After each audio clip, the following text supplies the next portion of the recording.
روزانہ کی ہم 2-3 آیات پڑھتے ہیں، اس لیے سارے ساتھی کوشش کریں وقت پر اپنا کام، اپنا ترجمہ وغیرہ، تفسیر جو اس کے نکات ہوتے ہیں وہ، اور ضروری چیزیں احادیث، یہ روزانہ کا یاد کر لیا کریں۔ میں جان بوجھ کے اتنا سبق نہیں پڑھتا کہ جو آپ کے لیے بوجھ بنے، ٹھیک ہے؟ ہم تھوڑا تھوڑا پڑھتے ہیں، اس لیے یاد کریں۔ جو آپ روزانہ کے 2-3-4 آیات پڑھتے ہیں نا، تو اس میں اکثر 3-4 آیتوں میں صرف 2 لفظ مشکل ہوتے ہیں، باقی روزمرہ کے اندر استعمال ہو، کبھی من آئے گا، کبھی فی آئے گا، کبھی ان آئے گا، تو یہ بار بار ایک ہی لفظ آئیں گے۔ تو آپ نے کوشش کرنی ہے روزانہ کے جو 2-3 لفظ ہی نئے آ رہے ہیں، آپ نے ان کو کم از کم ضرور یاد کرنا ہے، ٹھیک ہے؟ تو بہرحال منافقین کی بات چل رہی تھی، آج ہم وہاں سے آگے چلتے ہیں۔ جی، فی قلوبہم مرض، یہ آپ کا ہو گیا تھا مرض، فزادہم اللہ مرضا ولہم عذاب علیم بما کانوا یکذبون وَإِذَا قِيلَ لَهُمْ، اچھا آج یہاں سے ہے وَإِذَا قِيلَ، آیت نمبر 11 ہے آج۔ اچھا، سورہ بقرہ کی 10 آیات آپ کی مکمل ہو چکی ہیں، سب کو اچھی طرح یاد ہونی چاہیے۔ آیت نمبر 11 ہے آج، وَإِذَا قِيلَ لَهُمْ، سامنے اسکرین پہ آپ کو نظر آ رہا ہوگا، ٹھیک ہے جی؟ اچھا، بسم اللہ الرحمن الرحیم، غور سے آپ نے سننا ہے، کسی کا اگر ناظرہ ٹھیک نہیں ہے وہ بھی یہاں سے سن کے ٹھیک کر لے۔ اچھا، وَإِذَا قِيلَ وَإِذَا، اور جب، واو کا معنی اور اذا کا مطلب ہوتا ہے جب، آپ نے پڑھا ہوگا، الفاظ معنی میں دیے تھے میں نے لکھ کر۔ وَإِذَا قِيلَ لَهُمْ، اور جب کہا جاتا ہے، قَالَ يَقُولُ قِيلَ، ان تمام لفظوں کے مطلب یہی ہوتا ہے، کہنا، بولنا، بات کرنا۔ اور جب کہا جاتا ہے لہم، ان سے، لا تفسدو، دیکھو نئی کسی کا ہے، لا تفسدو، مضارع کا ہے تفسدو، اور لا پیچھے نئی کا ہے، لا تفسدو، مت فساد کرو، فسد، فساد سے، دیکھو اردو کا لفظ ہے، مت فساد کرو، فل ارضی، زمین میں، قالو، تو وہ کہتے، انما، بے شک ہم، نحنو، انما نحنو، بے شک ہم، مصلحون، اصلاح کرنے والے ہیں، ہم تو تبلیغ کرنے والے ہیں، ہم تو لوگوں کو سیدھے راستے پر چلانے والے ہیں۔ یا کیا معنی کیا گیا ہے؟ ہم سنوارتے ہیں، یعنی اصلاح کرتے ہیں۔ آگے دیکھیں، اللہ، اللہ کا مطلب ہوتا ہے خبردار، یعنی کسی کو آپ اپنی طرف متوجہ کریں گے نا، تو یہ لفظ استعمال کریں گے، اللہ، سنو، خبردار رہو، متوجہ ہو جاؤ، انہم، بے شک وہ، ہم المفسدون، وہی ہیں فساد کرنے والے، ولیکن، اور لیکن، لیکن اردو کا لفظ ہے، ولیکن، اور لیکن، لا یشعرون، یہ سمجھتے نہیں ہیں۔ وَإِذَا قِيلَ لَهُمْ آمِنُوا، اور جب کہا جاتا ہے ان کو کہ آمینو، ایمان لاؤ، کما، جیسا، آمن الناسو، ایمان لائے، الناسو، لوگ، لوگوں کے لیے کیا لفظ استعمال ہوگا قرآن پاک میں؟ الناسو، الناسو سین کے ساتھ، لوگ، قالو، تو وہ آگے سے کہتے ہیں، منافقین کہتے ہیں، انؤمنو، کیا ہم ایمان لائے، کما، جیسا، آمن السفہاء، ایمان لائے بے وقوف لوگ۔ سفہا کیسے کہتے ہیں جی؟ بے وقوفوں کو، احمق لوگوں کو، جو اپنی عقل استعمال نہیں کرتے، ان کے لیے عربی میں استعمال لفظ ہوتا ہے سفہا، سفہا جمع ہے۔ آمن السفہاء، ان لوگوں کی طرح ایمان لیں جو بے وقوف لوگ ہیں، الا، خبردار، توجہ ہو جاؤ، انہم هم الصفا، بے شک وہی ہیں بے وقوف، ولیکن لا یعلمون، اور لیکن وہ نہیں جانتے۔ یعلمون مضارع کا صیغہ ہے، شروع میں لام، لا، لا کا مطلب ہوتا ہے نہیں، ولیکن لا یعلمون، اور لیکن وہ نہیں جانتے۔ اب با محاورہ ترجمہ کریں گے، آپ نے زور غور سے سننا ہے، ابھی سمجھ آئے گی۔ منافقین کی بات چل رہی تھی، اللہ کہتے ہیں کہ جب ان لوگوں کو کہا جاتا ہے، یعنی نبی صلی اللہ علیہ وسلم کے زمانے کے جو منافقین تھے، ان سے جب کہا جاتا ہے کہ لا تفسدوا فی الارض، آپ لوگ بھائی زمین کے اندر فساد مت پھیلاؤ، تو یہ لوگ آگے سے کہتے ہیں، ہم فساد تو نہیں پھیلاتے، ہم کا فساد پھیلاتے، انما نحن مصلحون، ہم لوگ تو لوگوں کی اصلاح کرنے والے ہیں، الا انہم المفسدون، اور جب، خبردار، بے شک وہی ہیں فساد کرنے والے، لیکن یہ لوگ جانتے نہیں ہیں، ان لوگوں کو پتہ نہیں ہے کہ فساد تو یہ خود پھیلا رہے ہیں۔ اور جب کہا جاتا ہے ان کو ایمان لاؤ، کما آمن الناسو، جیسا کہ پہلے لوگ ایمان لائے، قالوا انؤمن کما آمن السفہاء، فوراً آگے سے رپلائی دیتے ہیں، فوراً آگے سے جواب دیتے ہیں کہ ہم ان بیوقوفوں کی طرح ایمان لائے۔ میں بتاتا ہوں کہ پچھلے لوگوں سے کیا مراد ہے۔ الا انہم هم الصفاء ولکن لا یعلمون، اللہ کہتے ہیں بیوقوف یہ لوگ جن کو کہہ رہے ہیں، حالانکہ وہ لوگ بیوقوف نہیں تھے، وہ تو اصل ایمان والے تھے، بیوقوف تو یہ خود ہے، کم بخت۔ اچھا، اب سنیں، اصل میں نبی صلی اللہ علیہ وسلم کے زمانے میں کچھ لوگوں کو دین کے ساتھ دشمنی تھی، کچھ لوگوں کو دین کے ساتھ عناد تھا، اسلام کی مخالفت کرتے تھے، ہر ممکن کوشش کرتے تھے اسلام کو، مسلمان کو، اور نبی صلی اللہ علیہ وسلم کو ہر طرح سے نقصان پہنچے، ان کے خلاف پروپیگنڈے کرتے تھے، ان کی تبلیغ میں رکاوٹ بنتے تھے۔ تو ان لوگوں، اچھا، جب ان سے اللہ کے نبی صلی اللہ علیہ وسلم کہا کرتے تھے اور صحابہ کرام جا جا کے دعوت دیتے تھے کہ بھائی خدا کے لیے اللہ کہتے ہیں کہ یہ آپ لوگ فساد دنیا میں مت پھیلاؤ۔ آپ کیوں فساد بنتے ہیں زمین پہ؟ کیونکہ آپ کو پتہ ہے دنیا کے اوپر سب سے بڑا جرم جو ہوتا ہے وہ فساد ہوتا ہے۔ اگر دیکھیں کسی نے کوئی بھی ایسا گناہ کر لیا جو وقتی طور پر ہوتا ہے تو ہو سکتا ہے اس کا اتنا نقصان نہ ہو، لیکن فساد ایک ایسا جرم ہے، ایک ایسا گناؤنا جرم ہے، اگر کسی جگہ کسی علاقے کے اندر فساد پھیل جائے پھر وہ جلدی جلدی ختم نہیں ہوتا۔ تو اللہ نے صحابہ کے ذریعے ان سے کہا کہ بھائی ان لوگوں کو کہو آپ لوگ فساد مت پھیلاؤ۔ تو یہ لوگ آگے سے صحابہ کو یہ جواب دیتے تھے انما نحن مصلحون، ہم تو اصلاح کرنے والے ہیں۔ مصلحون کیسے کہتے ہیں؟ ہم تو اصلاح کرنے والے ہیں، ہم تو لوگوں کو سیدھے راستے پہ چلانے والے ہیں۔ یہاں کیا معنی کیا گیا اس کتاب میں؟ ہم تو لوگوں کو سنوارتے ہیں، جو بھی معنی آپ کریں۔ اصلاح اردو کا لفظ ہے، عربی کے اندر ایک جیسا لکھا گیا ہے۔ اچھا، اللہ نے یہ جواب دیا کہ یہ لوگ بیوقوف لوگ، منافق لوگ کہتے ہیں ہم اصلاح کرتے ہیں، یہ لوگ اصلاح نہیں کرتے۔ اللہ اللہ کا حسر کے لیے آتا ہے، یعنی سنو، متوجہ ہو جاؤ۔ ہم المفسدون ولکن لا یشعرون، یہی لوگ ہیں جو فساد پھیلاتے ہیں، جھوٹ کہتے ہیں کہ ہم فساد نہیں پھیلاتے، لیکن ان کی عقل نہیں ہے، ولکن لا یشعرون، کہ یہ جان سکیں۔ یشعرون شعور سے، اردو کا لفظ ہے نا کہ آپ کو شعور نہیں ہے، کیا مطلب ہوتا ہے؟ یعنی آپ کو عقل نہیں ہے۔ تو یہ لفظ اس کے ابھی تک کوئی عربی کا ایسا نہیں ہے جو آج آپ نے یاد کرنا، اردو کے لفظ آ رہے ہیں۔ پھر آگے وَإِذَا قِيلَ لَهُمْ آمِنُوا، اللہ تعالیٰ نے یہاں صحابہ کرام کی تعریف کی ہے۔ یہ آیت اپنے پاس نوٹ کرنی ہے تفسیر میں، آیت نمبر 13، آیت نمبر 13 سورہ بقرہ کی۔ اس پہ آپ نے اپنے پاس نوٹس تیار کرنے، ایک رجسٹر ہونا چاہیے سب کے پاس۔ آیت نمبر 13، اللہ تعالیٰ صحابہ کی تعریف کیسے کر رہے ہیں؟ اللہ منافقین کو کہہ رہے ہیں، اللہ کافروں اور مشرکین کو کہہ رہے ہیں وَإِذَا قِيلَ لَهُمْ آمِنُوا كَمَا آمَنَ النَّاسُ، تم لوگوں کو چاہیے کہ یہ تو تم جھوٹ کہتے ہو نا ہم اصلاح کرنے والے، تم لوگ ایمان والے نہیں ہو تو اصلاح تم کس طرح کرو گے؟ اگر تم لوگ ایمان لانا چاہتے ہو تو پتہ ہے ایمان کیسے لاؤ؟ کما آمن الناسو، کہ جیسے پچھلے لوگ ایمان لائے، جیسے وہ لوگ ایمان لائے۔ کون لوگ؟ صحابہ۔ اللہ کو صحابہ کا ایمان اتنا پسند تھا کہ اللہ نے صحابہ کے ایمان کو کسوٹی بنا دیا، سانچہ بنا دیا کہ اگر کسی نے ایمان لانا ہے تو اس جیسا ایمان لانا پڑے گا۔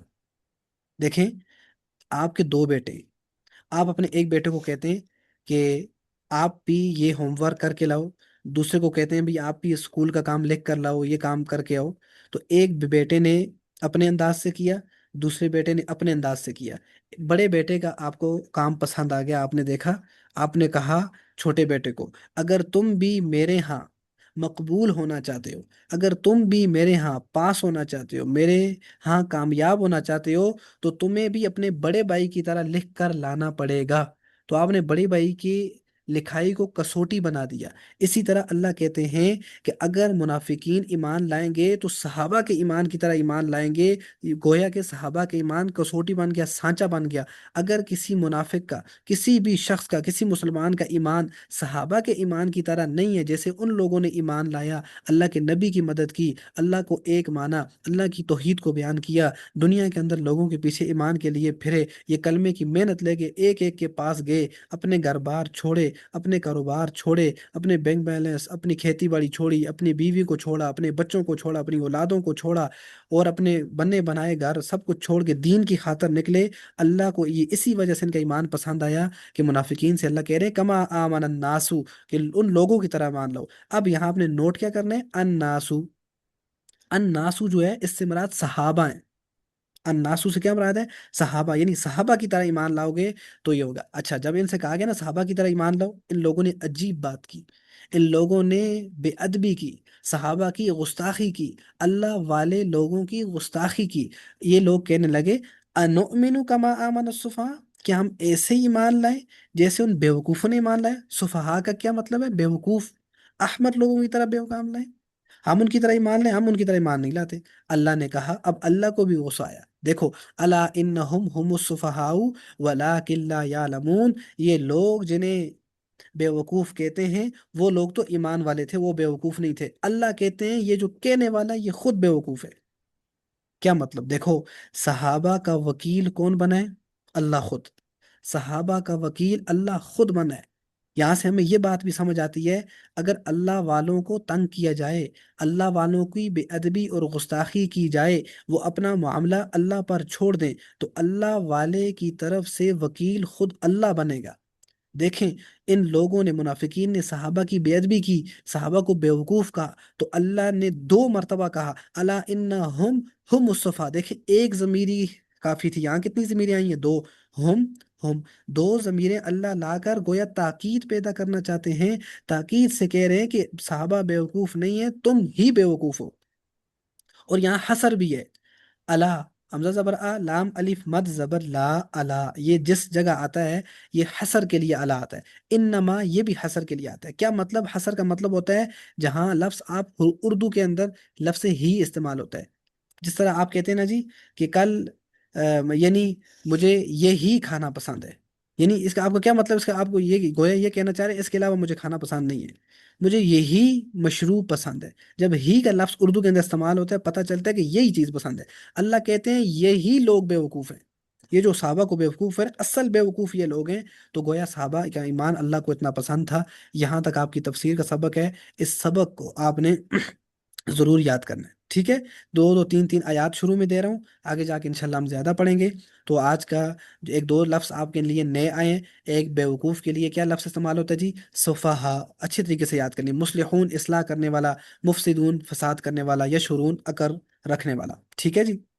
تو یہاں تک آپ نے تفسیر یہ جو سن لی، یہ یہاں تک منافقین کا ذکر تھا. یہاں سے آگے بھی کچھ آیات کے اندر ہے. بہرحال آج آپ کے لیے آیت نمبر 11 12 اور 13 آپ نے پڑھی ہے. ٹھیک ہے جی؟ سورہ بقرہ کی 13 آیات آپ کی الحمدللہ مکمل ہو چکی ہیں. اب یہاں سے ہم آج ایک نئی حدیث اور پڑھتے ہیں.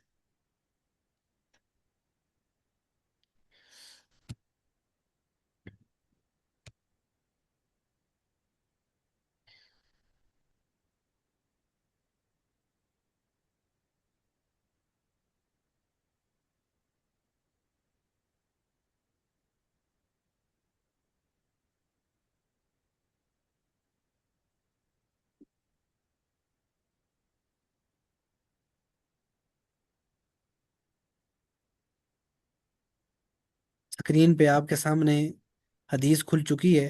کل میں نے ایک حدیث یاد کرنے کے لیے دی تھی، انما الاعمال بالنیات. مجھے امید ہے آپ لوگوں نے یہ حدیث یاد کی ہوگی زبانی بھی. یہ حدیث تو کافی بڑی ہے لیکن اس کا ہم نے ایک ٹکڑا یاد کرنا تھا. انما الاعمال بالنیات. مجھے امید ہے آپ کو یہ حدیث بھی یاد ہوگی. آج ہم اسی کی ساتھ والی ایک دوسری حدیث پڑھیں گے، اس پہ بھی آپ نے غور کرنا ہے.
ٹھیک ہے جی، دیکھیں جی، آج کی یہ حدیث بھی دیکھ لیں.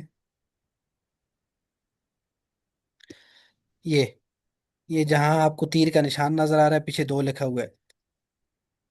نبی صلی اللہ علیہ وسلم نے یہ ارشاد فرمایا، یغزو جیشن الکعبۃ فإذا كانوا ببدء من الأرض يخسف بأولهم وآخرهم. قالت قلت يا رسول الله كيف يخسف بأولهم وآخرهم وفيهم أسواقهم ومن ليس منهم يخسف بأولهم وآخرهم ثم يبعثون على نیاتهم. متفقن علیہ، هذا لفظ البخاری. دیکھیں اب اس کا معنی دیکھیں. حضرت عائشہ صدیقہ رضی اللہ عنہا ام المؤمنین فرماتی ہیں رسول اللہ صلی اللہ علیہ وسلم نے فرمایا، ایک لشکر کعبہ کے ساتھ جنگ کی غرض سے چڑھائی کرے گا. جب وہ چٹیل میدان بیدا، یہ ایک علاقے کا نام ہے، بیدا میں پہنچے گا تو اس کے اگلے اور پچھلے تمام لوگوں کو زمین میں دنسا دیا جائے گا۔ حضرت عائشہ نے سوال کیا، یا رسول اللہ، ان تمام کو کیسے دنسا دیا جائے گا جبکہ ان میں سے بعض لوگ دکانداری کرنے والے اور بعض بخوشی ان میں شامل نہیں ہوں گے؟ آپ صلی اللہ علیہ وسلم نے فرمایا، پہلے پچھلے تمام کو دنسا دیا جائے گا لیکن اپنی نیتوں کے مطابق اٹھائے جائیں گے۔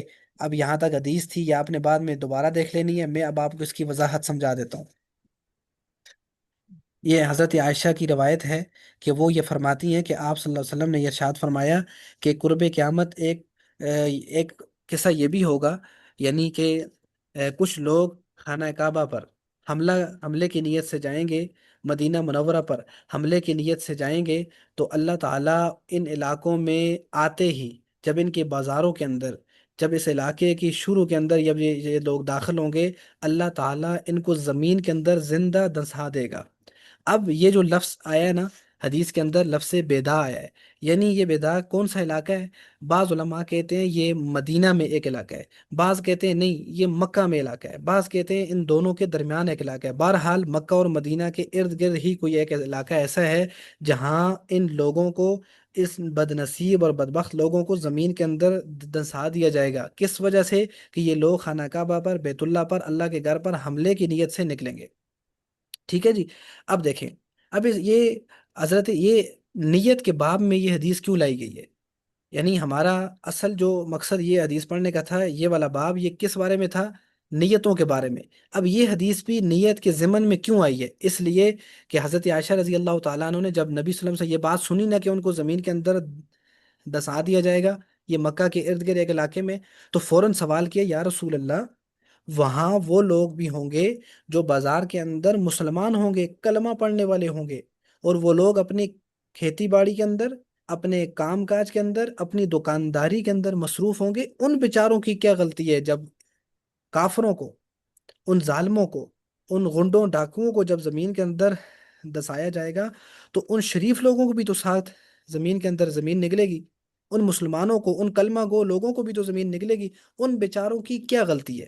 یہ سوال کیا حضرت عائشہ نے، تو آپ صلی اللہ علیہ وسلم نے یہ جواب دیا کہ کل قیامت والے دن بے شک دنیا میں ان مسلمان کلمہ گو لوگوں کو بھی، جو اس وقت وہاں موجود ہوں گے، ان کو بھی زمین نکلے گی، لیکن اللہ کے نبی نے ارشاد فرمایا، کل قیامت والے دن اللہ نیتوں کو دیکھ کر کھرے کو اور کھوٹے کو علیحدہ کر دے گا۔ نہیں سمجھے؟ کل قیامت والے دن اللہ تعالیٰ نیتوں کو دیکھے گا، جو لوگ واقعی وہاں دین کی غرض سے آئے تھے، جو لوگ وہاں دنیاوی غرض سے آئے تھے، جہاں جو لوگ وہاں دکانداری کے لیے آئے تھے، کسی اور غرض سے آئے تھے، ان کا مقصد حملہ کرنا نہیں تھا، اسلام کو نقصان پہنچانا نہیں تھا، اللہ کے گھر کو نقصان پہنچانا نہیں تھا، اللہ ان لوگوں کی نیت کو دیکھتے ہوئے کل قیامت والے دن ان ظالموں سے علیحدہ کر دے گا، ان کو جہنم میں ڈال دے گا، ان کو جنت کے اندر ڈال دے گا۔ اس لیے ان کو جہنم کے اندر عذاب نہیں ہوگی کیونکہ ان کی غلطی کوئی نہیں ہے۔ تو سارا اعتبار کس کا ہوگا؟ نیتوں پر۔ لیکن اس شخص کو عذاب ہوگا، اس کو زمین نگلے ہی نگلے گی، ضرور نگلے گی، جو لوگ خالصتاً اس نیت سے آئے ہوں گے کہ ہم اللہ کے گھر پہ جا کے حملہ کریں گے۔ یہ کون سا علاقہ ہے جی؟ یہ مکہ مدینہ کے ارد گرد کوئی بھی علاقہ ہو سکتا ہے جہاں یہ لوگ آئیں گے اور اللہ ان کو زمین کے اندر دنسا دے گا۔ اور قرآن کریم کی ایک آیت ہے، وَاتَّقُوا فِتْنَةً لَا تُصِيبَنَّ الَّذِينَ ظَلَمُوا مِنكُمْ خَاصَّةً۔ یہ ایک آیت ہے۔ اس آیت کا کیا مطلب ہے؟ کہ اللہ کہتے ہیں کہ بھئی ایک آزمائش سے بچو، ایک آنے والی مصیبت سے بچو۔ وہ مصیبت پتہ ہے کیا ہے؟ کہ مصیبت آئے گی تو ظالموں پر، کافروں پر، لیکن ارد گرد کے کچھ لوگ اپنے کسی کام سے کھڑے ہوں گے، لیکن یہ مصیبت ساتھ ان کو بھی لپیٹ لے گی۔ یہ بڑی آزمائش ہے، واقعی یہ بہت بڑی آزمائش ہے۔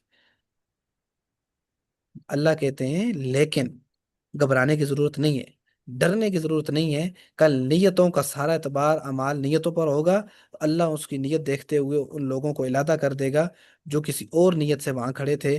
عذاب صرف انہی کو ہوگا جو اس نیت سے آئے تھے کہ ہم اسلام کو، مسلمان کو اور اللہ کے گھر کو نقصان دیں گے۔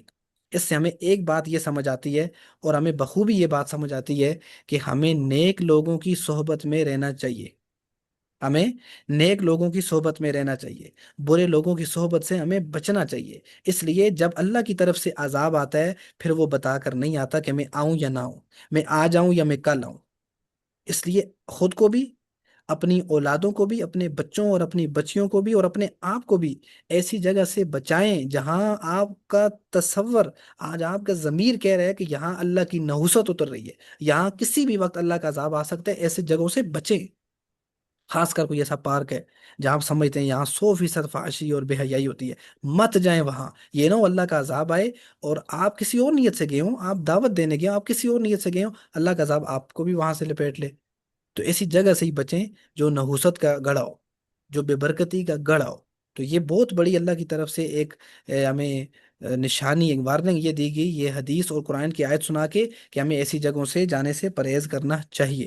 بہرحال یہ نیت کے حوالے سے یہ حدیث تھی کہ اگر جیسی ہماری نیت ہوگی ویسا ہی کل اللہ کی طرف سے ہمارے ساتھ معاملہ بھی پیش کیا جائے گا۔ اس لیے حضرت عائشہ نے فوراً نبی صلی اللہ علیہ وسلم پہ سوال کیا تھا کہ یا رسول اللہ، ان لوگوں بیچاروں کی کیا غلطی ہے جب کافروں کی فوج زمین ان کو نگلے گی، ساتھ وہ دو چار بندے بھی جائیں گے، تو ان کی کیا غلطی ہے؟ تو اللہ کے نبی نے فوراً یہ جواب دیا، ان کو کل علیحدہ کر دیا جائے گا، مجرموں کی صفوں سے ان کو نکال دیا جائے گا۔ تو یہ حدیث ہے، یہ دو حدیثیں کم از کم آپ کو یاد ہونی چاہیے۔ پہلی حدیث تو عربی اردو دونوں اس کا یاد ہونا چاہیے، اس حدیث کو کم از کم اردو میں اندر یاد کر دیں، بڑی دلچسپ حدیث ہے، تو اس حدیث کو آپ سب نے یاد کرنا ہے۔ تو یہ آج آپ کا تفسیر اور حدیث کا سبق تھا۔ تفسیر کا بھی سبق آپ نے یاد کرنا ہے، اور یہ حدیث کا بھی آپ نے دیکھ لینا ہے۔ کل اگر زندگی رہی انشاءاللہ تھوڑا سا صرف کا سبق بھی پڑھیں گے، ٹھیک ہے جی؟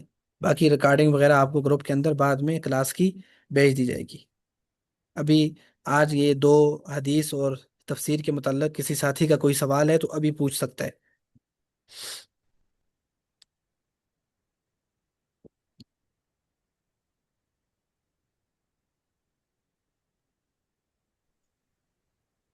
جی السلام علیکم ورحمۃ اللہ۔ وعلیکم السلام ورحمۃ اللہ وبرکاتہ جی۔ اس طرح 5 منٹ کلاس کا ٹائم آگے کر دیں، ہماری نماز جو ہے نا نو جی بجے ہوتی ہے۔ اچھا، یہ ساڑھے آدھا گھنٹہ ویسے لگ ٹھیک، جاتا ہے۔ ٹھیک ہے 5 منٹ لیٹ کر لیں، ویسے بھی 2-3 منٹ ہم ویٹ کرتے ہیں، 9:30 پہ میں لنک گروپ کے اندر شیئر کر دیتا ہوں، 2-3 منٹ ساتھیوں کے آنے پہ لگ جاتے ہیں، پھر 1-2 منٹ ہم تین بلکہ 2-4 منٹ زیادہ ہو جاتے ہیں، ہم پچھلی باتیں کر لیتے ہیں، سبق سن لیتا ہوں یا جو پہلے آتا ہے اس سے کچھ پوچھ لیتا ہوں تاکہ سبق ریوائز ہو جائے۔ تقریباً 9:36-37 پہ ہی کلاس شروع ہوتی ہے۔